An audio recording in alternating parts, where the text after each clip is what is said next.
Assalamu alaikum. Welcome to Dialogue. I'm Taimur Shamil. Talks between the United States and Taliban resumed a week back, but interestingly, the talks resumed after the swap of hostages from both sides, from the Taliban side and also from the US side. From the US side and from the Afghan side, two leaders of the Taliban group were released, and from the Taliban side, two Westerners, two professors were released. In the hostages that were released by the US and Afghan side was Anas Haqqani, the leader of the renowned group, influential group of the Taliban in Afghanistan, and he later became the member of the talks that were held in Qatar between the United States recently, the talks that were resumed between the United States and the Taliban. Anas Haqqani was one of them. This group has been resisting US invasion in Afghanistan, an influential group, and becoming a part of the talks certainly was a step forward in the whole process of the peace talks that are there between the United States and the Taliban. There is also one interesting point that many analysts think about the notion of peace talks, because when we talk about peace, peace has never been there for the people of Afghanistan, for that matter, for decades. Some analysts are of the view that these peace talks are more about the withdrawal of the United States, withdrawal of the US troops and NATO troops from Afghanistan. But while US wants to withdraw its troops from Afghanistan and wants to reduce its presence in Afghanistan, there is a perception that they want to keep some bases, some sort of presence in Afghanistan. And for that, they have been negotiating with the Taliban that perhaps a couple of bases like Bagram should be kept under the US influence in Afghanistan. An attack was launched on Bagram Air Base, the symbol of US influence in Afghanistan. This attack was claimed by the Taliban, and the attack on this base is basically an attack on the influence of the United States. So should it be considered a no by the Taliban that they would not allow any kind of presence of US in Afghanistan while there is ceasefire, while they want to withdraw their troops from Afghanistan? And would this violence in Afghanistan continue? Because mostly people who became the victim of this attack were civilians. So would this continue? This is very important. Talks paused at the moment. They are paused at the moment. The American envoy Khalilzad is visiting Pakistan. He was here yesterday and today, met the Pakistani top leadership, talked about peace in Afghanistan. Pakistani leadership talked about peace in Afghanistan and the role that Pakistan can play, since Pakistan has been playing a very positive role, a role of a facilitator to bring peace and stability in Afghanistan, because that is what we want, because we have seen what has been happening in this war on terror for the 18-19 years, and Pakistan has been the direct and indirect victim of the war in Afghanistan. Today, we're going to discuss about the future of Afghanistan, the future of these peace talks, and how would this now go on? What is the future of these peace talks between the Taliban and the United States, and what would be the political future of Afghanistan? We're also going to discuss about Pakistan's diplomacy in the Middle East. Prime Minister Imran Khan is visiting Saudi Arabia, and interestingly, Chief of Army Staff is also visiting Middle East. He visited the UAE today, and we are going to discuss about Pakistan's diplomacy and diplomatic efforts in Middle East as a peacemaker with our special guest in the studios. Our first guest is Senator Anwarul Haq Kakar, member of Senate's Committee on Foreign Affairs. So welcome to the show. Thank you. Our second guest is Ambassador Asif Durrani, renowned senior diplomat and Pakistan's ambassador to UAE and Iran. So welcome to the show. Thank you. Senator Kakar, starting with these peace talks in Afghanistan. You're updated with whatever is happening. Peace talks are going on, but at the same time, these attacks in Afghanistan, Taliban continue to attack the US facilities in Afghanistan. Are they serious about the peace deal in Afghanistan, and what role Pakistan can play, since Khalilzad is visiting Pakistan? Thank you, Shamil, for having me. Well, to be honest with you, as you were explaining in your own intro, that Pakistan primarily is playing the role of a facilitator. Pakistan's leverage should be seen in that context. Pakistan, along with other regional players, do have connectivity, do have communication channel open with one of the most important player in Afghanistan, and that is the group known as Taliban. But Pakistan is not the only one who's in communication with this group. This group has emerged in last 18 years as the most, ironically, the most serious, the most relevant player who would be dictating the future of that country. After spending $1 trillion, killing thousands of US soldiers, injuring thousands of them, what to talk about the count on Afghan side, which probably doesn't matter to the imperial powers anyways. At such a huge human cost, economic cost, the group which they were primarily targeting or fighting, the goalpost which was there to eliminate Taliban, eventually they ended up negotiating with them. And they are negotiating with them more or less like divorcing their partners who have been all along with them for last 18 years, and that is whatever the structure of the Afghan government is. You don't see them participating as an important, what to talk of an important player, even as a player, their nuisance value is not even being recognized. So, at the end of the day, even people question that whether it's a peace deal or is it a withdrawal deal. There are confusions. So, what does United States actually want? There is their prestige is at stake, first of all, an unprecedented military power in human history, couldn't achieve the military goals which were there, and they are unattainable. I'm not saying they've been defeated, but the goals which were prescribed have not been achieved. Political goals were not. Political goals are not being achieved. So, the diplomacy is failing, the military solution is failing. So, what are they going to do? There is a lot of confusion. So, at the end of the day, if you just leave the region in a messy situation, that would even be a further injury to the American repute. What they're going to do and how they would be interacting in their international affairs in the other regions would also matter. So, there is a lot of confusion that how they're going to proceed ahead from this point. So a lot of interesting points, Ambassador Durrani, that in these 18, 19 years, we have seen people dying in Afghanistan, in Pakistan as well. We have been the victims of this war on terror that has been going on in Afghanistan.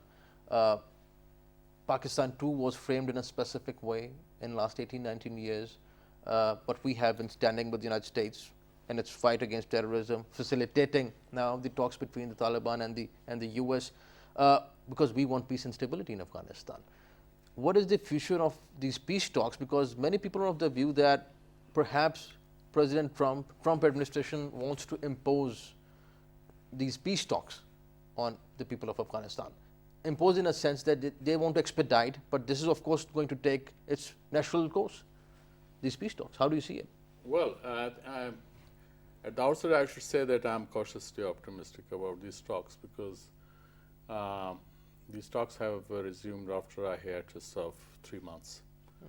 And it has also proven certain facts that by calling off talks on 7 September, President Trump did try to make a point that ceasefire has to come into play. And I think a lot of counseling has been done on Taliban, that if they talk about stability in Afghanistan, so they have to seriously consider agreeing to ceasefire. So that's number one, and that is the reason that 2 days ago when a suicide attack took place in Bagram, so they have temporarily have called off the talks. So I think this ceasefire is becoming a sore point between Taliban and the American interlocutors. And this is important, reason being that Afghanistan has seen a lot of bloodshed. Taliban rationale that if they agree to a ceasefire, then they would become irrelevant, or their movement or the weightage of their movement would be diluted. So, but I think that's a skewed view, and they have to amend their, Ways. thinking on that.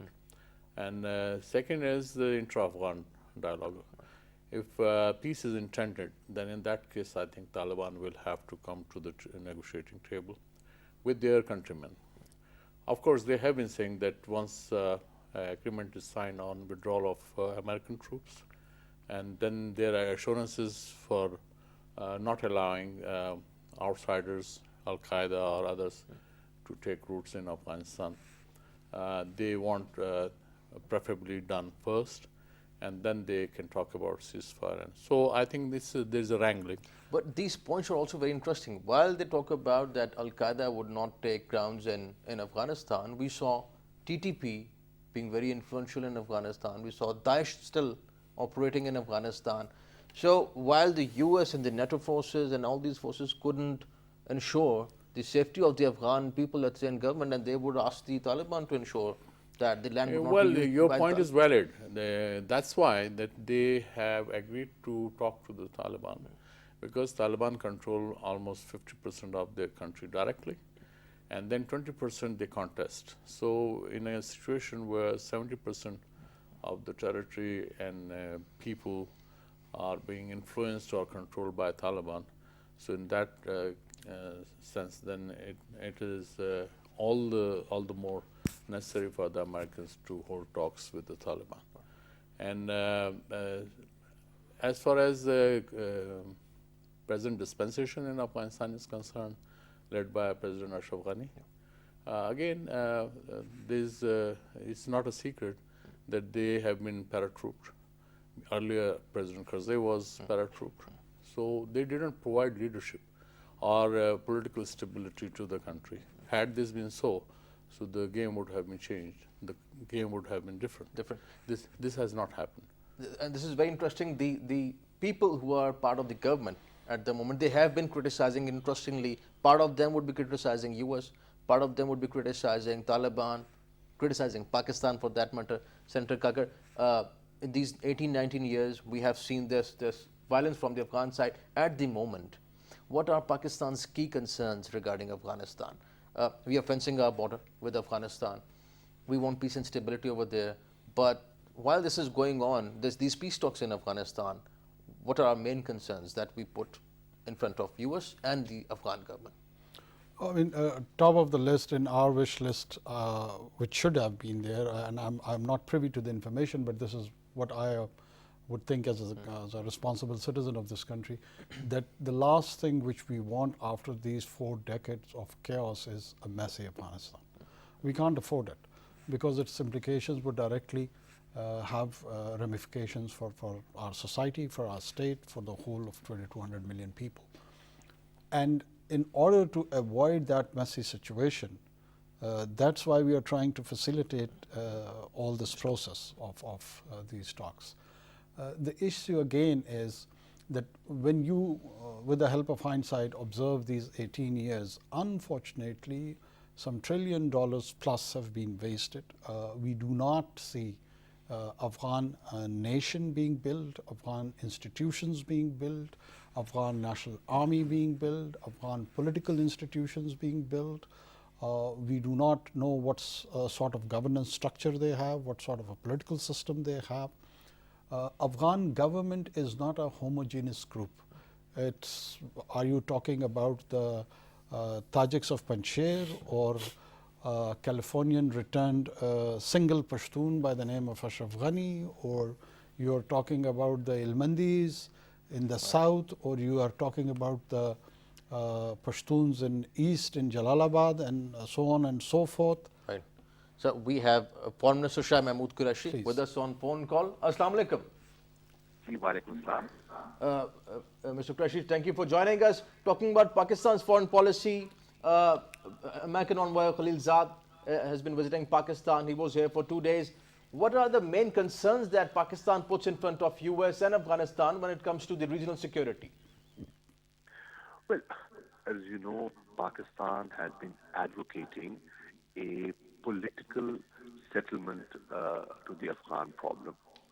Pakistan has consistently said that there is no military solution Afghan problem, and the only way forward is a negotiated political settlement.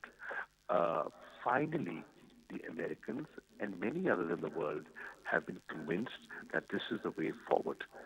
They expected and they requested Pakistan to facilitate. Pakistan has facilitated, and that facilitation has been acknowledged and appreciated.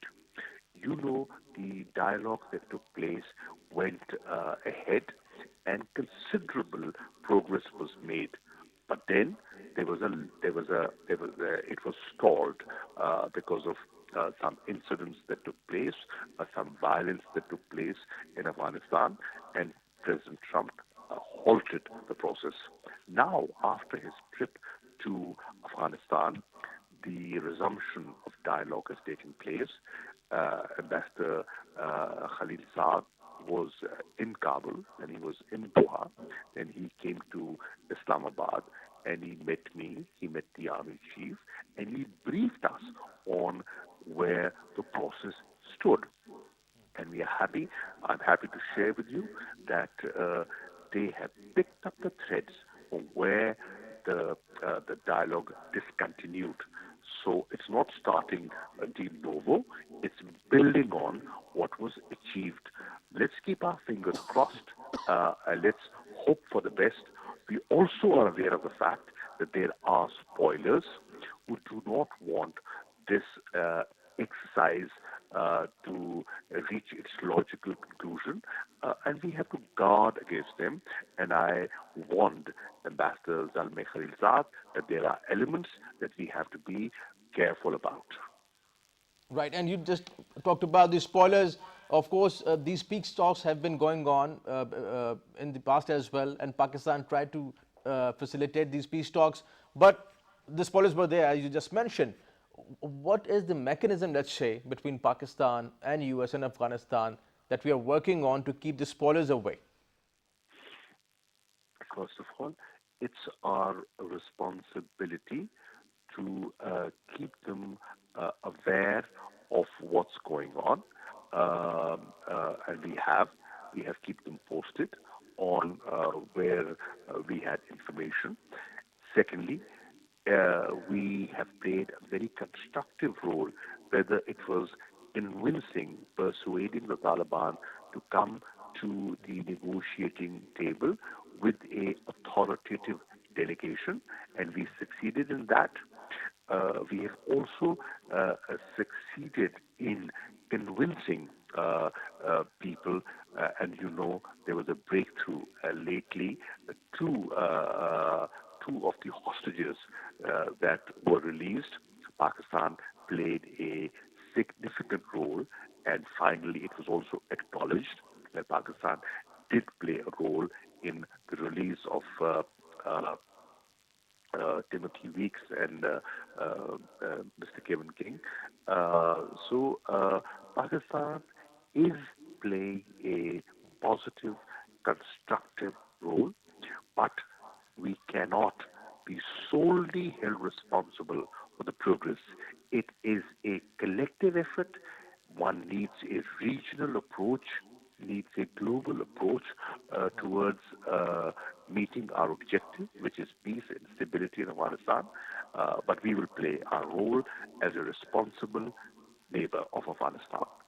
Right, and Mr. Qureshi, my last question.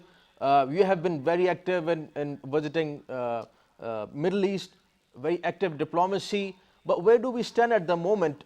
You visited Saudi Arabia a few days back. Foreign Prime Minister is visiting Saudi Arabia today. Chief of Army Staff visited UAE. So we see Pakistan diplomatically very engaged with Middle East. Regarding Saudi Arabia and Iran and the role that Pakistan is playing, where do we stand at the moment? And what role specifically is Pakistan playing? Well, Pakistan fortunately enjoys very cordial and very warm relations with all Muslim countries. Unfortunately, there are some Muslim countries that are going through a challenging time, but Pakistan enjoys confidence of practically every Muslim country. And whenever there is some tension, we try and play a role in de-escalation.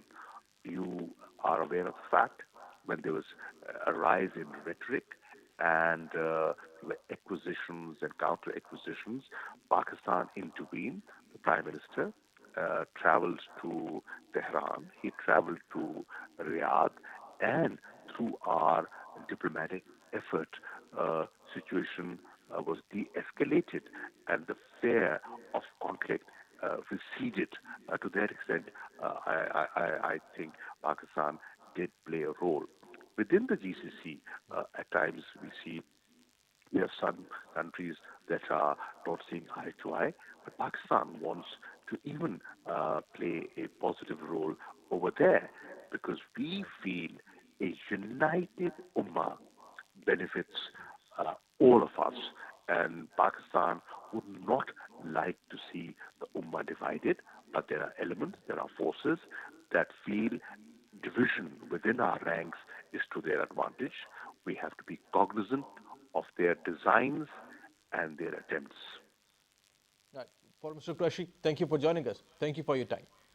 Thank you. That was Foreign Minister Shah Mahmood Qureshi with us on phone call. We'll take a break, and after the break, we're going to continue our discussion with Senator Imran Kakar and Ambassador Durrani on Pakistan-Afghanistan relations and also on Pakistan's active diplomacy in the Middle East. Stay with us.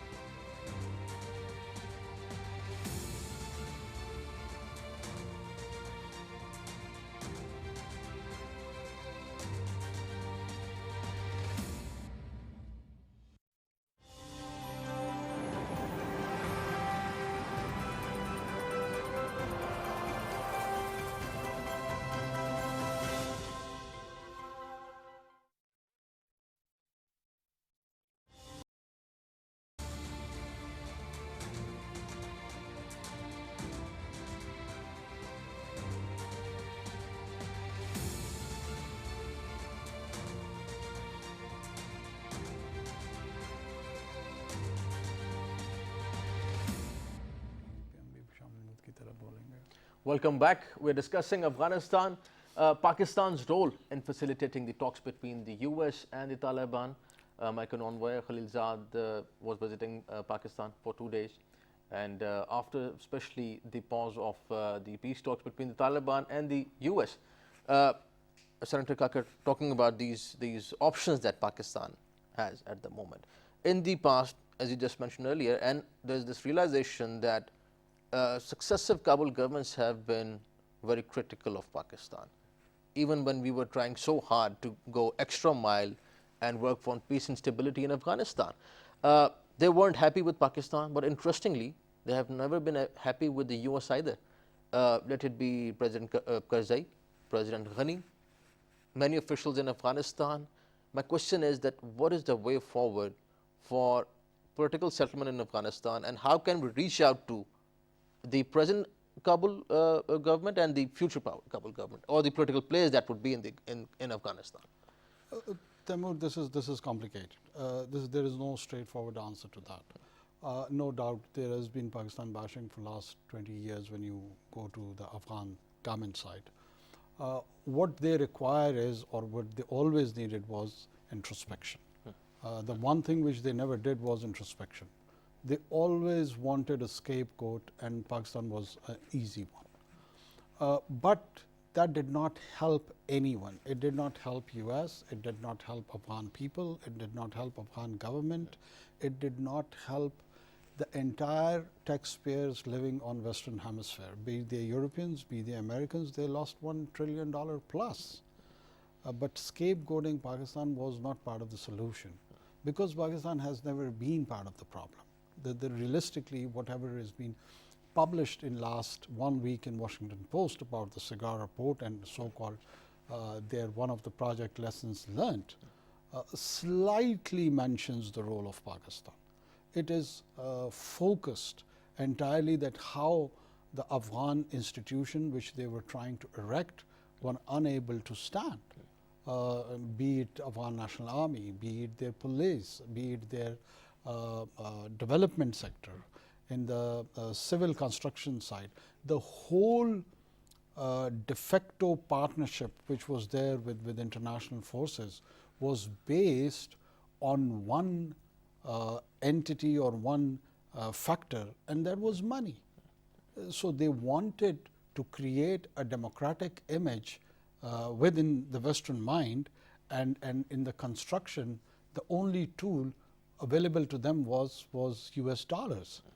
And eventually they realized and they found out that even $1 trillion was not enough. It was more than what was spent on Marshall Plan in Europe in post 1945. So you were able to construct or reconstruct post-war Europe, but you were not able to reconstruct a small tiny country like Afghanistan. So it has, or it can never be a country like Pakistan who could stymie such a huge development intervention. Right. So there was something seriously flawed and wrong, which was other than the Pakistan factor, which we may call it. Now, what would be the way forward? The way forward is realization at a realistic level that, first of all, Afghan society is not a homogeneous cultural or ethnic group. It is fractured. Diverse, yes. It is diversified. Its political goals, its outcomes, its national goals in terms of its ethnicity have become so strong in last 4 or 5 decades that it sometimes even become a contesting position, like 3 or 4 nations are trying to reside within one territory. They are so opposing to each other. Have you ever heard of any country in the world where there is a dual chief executives? This dichotomy, we have seen dichotomy of power, but dual individuals, twin individuals trying to obtain the position of chief executive is so unique to the political structure of Afghanistan. So, yeah. Ethnically, Tajiks also being represented, and so-called the Pashtuns have been represented. It has never been the case in Afghanistan, but now you do observe these kind of tendencies, which is very unfortunate. Right. Afghan nation building has badly failed itself. It's a challenge primarily to Afghans, not to Pakistanis. We don't have any role in that.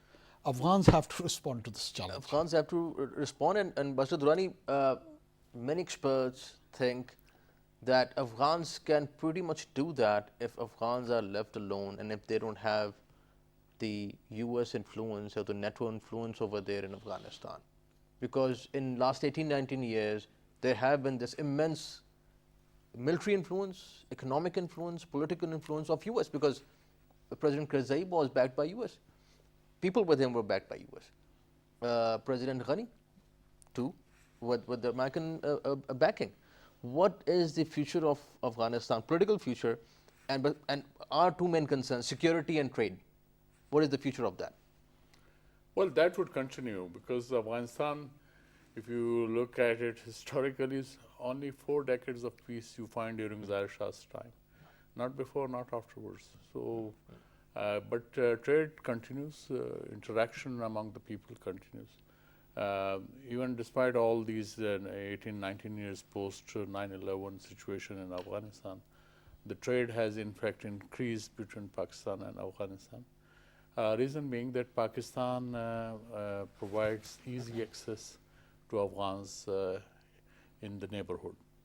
Afghanistan, other neighbors are not open to Afghanistan. Same is true with Pakistan, that Pakistan has not given that facilities to any other neighbor than to Afghans. So there is a symbiotic relationship between the two that would continue. As far as political plane is concerned in Afghanistan, their politics is quite fragmented. There's no doubt about it, and it has happened during the past 4 decades, especially after the fall of Najibullah, when the Mujahideen parties who were supposed to rule unitedly, but they could not. From the day one, they fell apart, and then rest we all know what happened. So Taliban phenomenon was the result of that divisions among the Mujahideen ranks that Taliban emerged. And then Taliban period, again, one cannot say it was ideal from any point of view, from political point of view. Yes, except one narrative that they brought peace. But I tend to disagree with that kind of peace. But subsequently, what has happened, we all know it. So Afghan society, yes, you said it in the beginning. Senator Kakar also alluded to that. That it is the Afghans who have to, finally strike a deal among themselves. It has to be Afghan-led, Afghan-owned. Granted, but at the same time, the ground situation does not give us confidence for the time being. And that's why that Taliban-American talks are very crucial. And in that respect, if Americans have a precipitous withdrawal from Afghanistan, then that would again would not be good for Afghanistan.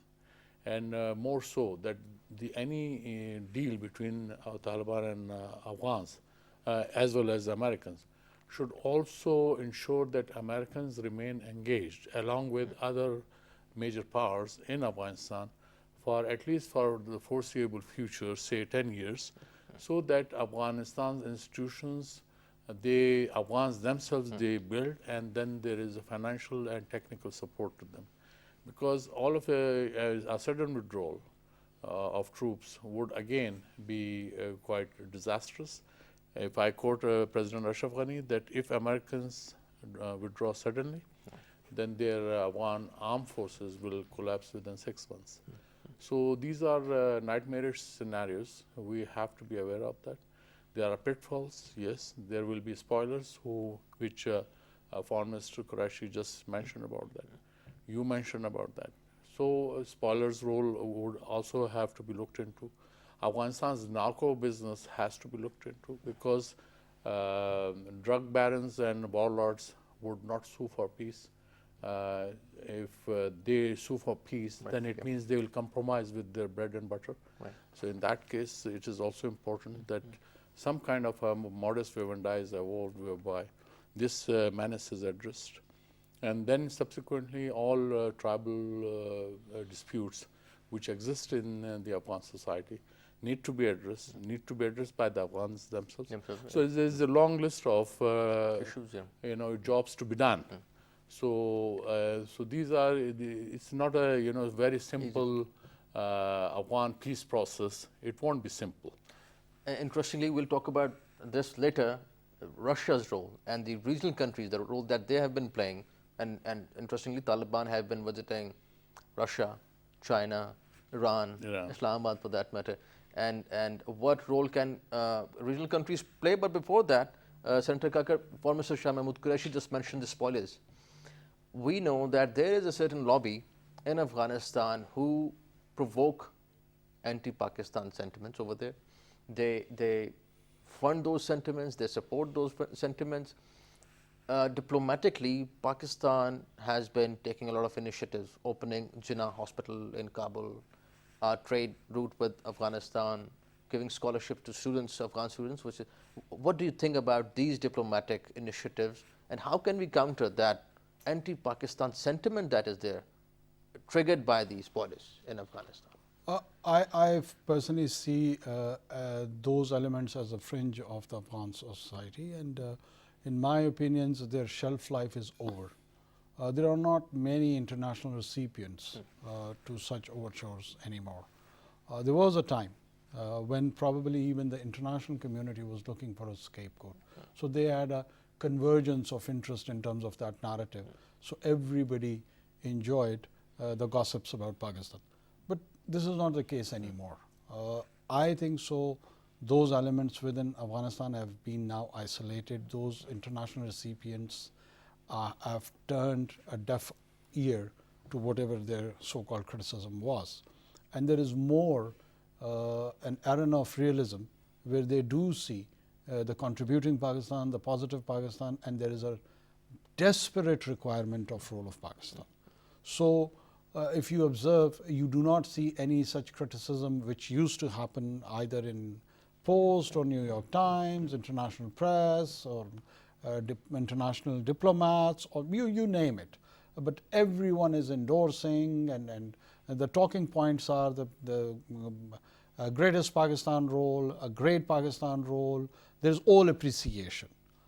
Other than or minus that one small group which is still there, former NDS heads, some in the Tajik community, probably some even in the Pashtun community, aligned with the present Afghan government, whose probably lives are at stake when it comes to such peace deals. I could clearly see those vulnerabilities and those insecurities why they are doing it. But there is not much substance to negative Pakistani portrayal. Having said this, is there nothing we can do? No, there is a lot we can do more. I mean, the soft image or the soft diplomacy, if we may call it, intervention on the education side in Afghan society, in the health sector. We have got a huge Afghan diaspora in Pakistan, more or less 5 million people. We can come up with some out of the box solution. How you going to handle these individuals over here? They can turn into Pakistani ambassadorships, but you need to have a very crystal clear plan on that, which does not affect the political sensitivities within our country, and at the same time you come up with a rational plan where you connect them and convert them into an asset rather than being a liability. Right. So there is a lot which Pakistan still can do more. Certainly. And Ambassador Durrani, coming to the regional approach towards Afghanistan, on one side, the Taliban talk about the peace deal, as we may call it, with the US in Qatar. On the other side, in Moscow, they have been meeting other political Afghan factions. Taliban have been meeting other political Afghan factions. Interestingly, they have been meeting women politicians from Afghanistan, which was perhaps unthinkable a decade back, that they would openly meet women and talk about political settlement in Afghanistan. The Taliban have been visiting, as I just mentioned, other countries in the region. Over the years, do you think Taliban have changed? They have, because there is also a new cadre inside the Taliban, new generation of people coming inside Taliban who would want perhaps a different Afghanistan. I think Taliban's approach is issue-based, and the regional approach is also because while talking to the Americans, they are also aware that they have to deal the neighborhood. Hence, their talks with the Russians, with China and Iran, as well as Pakistan. So that completes the neighborhood, because don't count Uzbekistan, Tajikistan, or Turkmenistan, because they look towards Russia for their security, including their security with Afghanistan. So in that context, this regional approach is gaining ground, and that's why America also joined Russia, Pakistan, China in the quadruple talks which held. So that had a positive result. And then after the calling off of the talks by President Trump, Taliban, Taliban visited Moscow, China, as well as Iran, and then Islamabad. So in that respect, I think quite a bit of counseling was done. As I indicated earlier, that the main sore point is ceasefire, or at least temporary ceasefire, or at least ceasefire where such losses can be avoided, especially civilian losses can be avoided. So this is very. There are many tiers on this issue which they can address. So so it is evolving. Yes, Taliban have also evolved. Hopefully, they will also have change of mind on women as well. So this is what I can say. Let's hope for the best. My last question, your comments on this diplomacy, Pakistan's diplomacy in the Middle East, Senator Kakar. Prime Minister Imran Khan has been visiting quite frequently Iran and Saudi Arabia. Top military officials, Pakistani top military officials have been visiting both countries, UAE as well.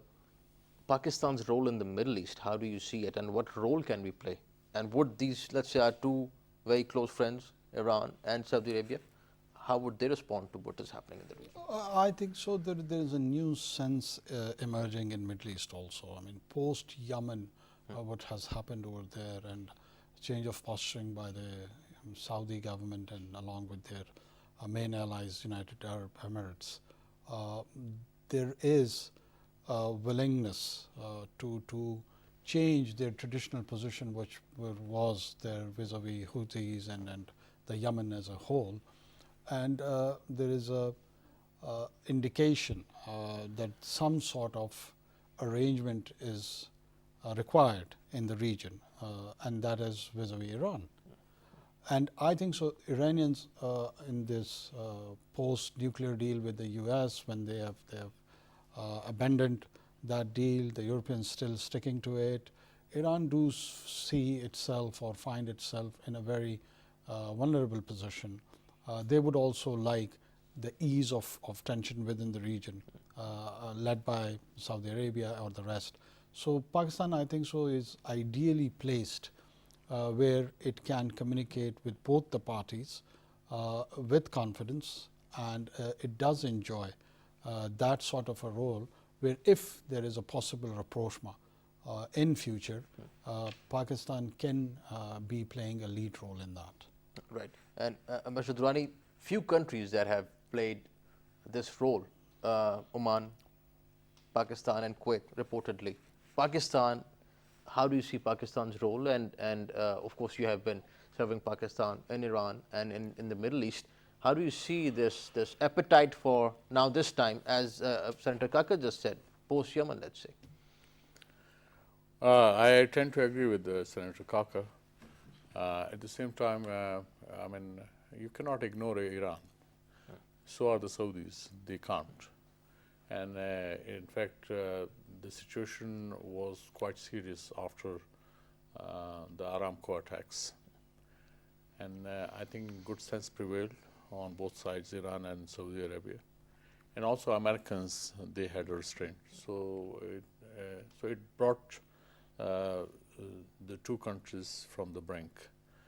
And Pakistan's role has been there, reason being that with Iran, Iran would not accept American mediatory role, certainly not. Turkey would not be acceptable to Saudi Arabia.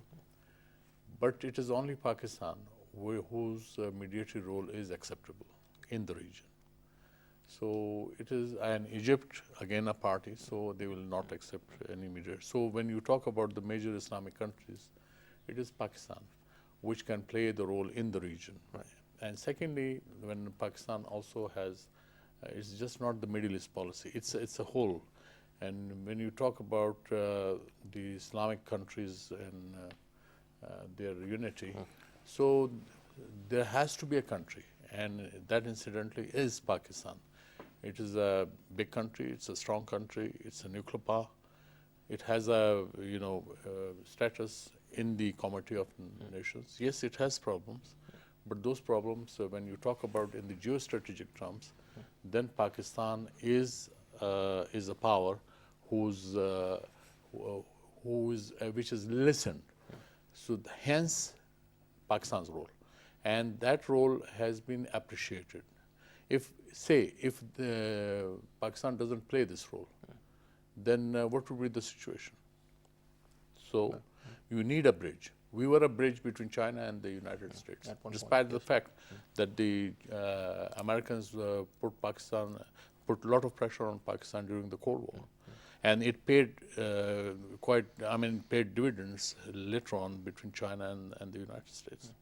Right. So therefore, in diplomacy, you just cannot ignore the role, even if temporarily they may not accrue you certain benefits immediately, but later on you will long term, or even in the medium term, it can pay off. Right.